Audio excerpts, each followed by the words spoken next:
என்னுடைய மகனான பானுபவனை நான் அழைத்ததாகத்தானே அது சீக்கிரம் கொண்டு ஒரு பாட்டு சொன்னாங்க. அது யாருக்கு செட் ஆகலாம் பாட்டு சொல்லிட்டாங்க. நான் பாடிட்டு அவரை கூப்பிடுறேன். போட்டு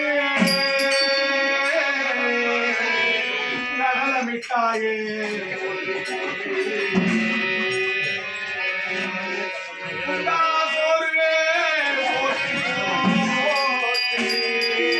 கொதிக்கும் சாம்பாரு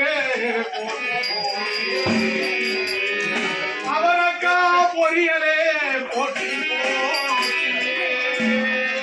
போட்டி வத்தலே போட்டி